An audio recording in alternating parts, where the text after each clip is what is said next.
diversity. Teach me, I'll teach you. Freedom be, diversity. In today's episode, we're going to explore the institutional bias of the concept of code switching. Pay attention to the offenses and the strategies of this interaction between two colleagues. Hey, Tariq, can I talk to you for a second? Yeah, no problem, Michael. What's up? You had some really great ideas today, but one thing that concerns me is, let me see, how do we put this? The way you express yourself. Can you be more specific? Yeah, what I mean is the way that you speak sometimes, it involves a lot of slang. Like when you say things like, for sure, y'all, or even nah. People don't listen. And I want you to be heard and respected because you're smart, and I don't think this happens in the office. Okay, does anybody else see a problem here? Michael is definitely relaying some of his own bias and perhaps expressing concern for the things that he's heard in the office. The issue here, though, is the context rooted in racial bias. Now let me explain. Michael is asking Tariq to code switch. Code switching is how individuals adjust all forms of communication and expression based on their audience. Throughout history, from navigating job interviews to integrating oneself with clientele, there are countless reasons people of color code switch in white spaces. But historically, code switching has served as a defense against linguistic discrimination, a form of bias that is partially implicit. What Michael and other people in the company are doing to Tariq is a form of linguistic profiling. Tariq is now going to practice a method we call dealing with it. Y'all check it out. Let me ask you some clarifying questions, though. Mm-hmm. Is what I'm saying offensive? No. Is what I'm saying hard to understand? Well, no. Okay, so it's just too black for this office, in your opinion.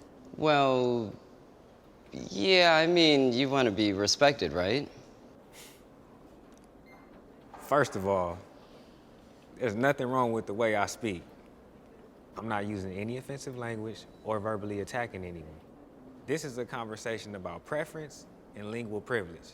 You know what that is, Michael? I haven't heard of it, no.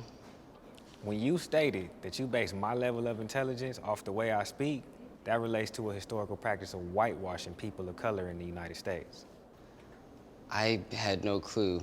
I'm so sorry. I want you to understand that if you can grasp the concepts of my speech, and I'm not confusing, and you don't need clarity, then I'll continue to speak in a way that represents my authenticity. And the next time you hear someone speaking about the way I speak, please feel free to be an ally, since you respect me so much. Okay, yeah, I can do that. Again, I'm so sorry. I didn't mean it like that. For sure. Enjoy the rest of your day. Thank you, you too. This type of situation occurs frequently in the workplace. Linguistic profiling occurs when we are in the workplace, over the phone, and even in our classrooms. Institutions should be teaching all people from communities unconstrained by standard English to love their most natural forms of expression. If expressions are not directly offensive or they just make people uncomfortable, then the issue here is in language. It is in why it makes us uncomfortable. We have to explore linguistic bias and untrain ourselves in order to accept diverse ways of speaking. This doesn't apply to the concept of code switching when we are talking about multilingual speakers. That's a different form of code switching. Here we are addressing racial bias and the concept of code switching. I hope you all learned something today. Also, share your experiences with us in the comments and let us know if you faced a similar experience. Don't forget to subscribe to our channel, share our videos, because your support really matters to us. Until we meet again, I'm Dr. C.I., and I'll see y'all next time. Stay blessed and safe out there. Learn me, I'll learn you. Diversity, teach me, I teach you like university. Freedom be, learn me, I'll learn you. Diversity.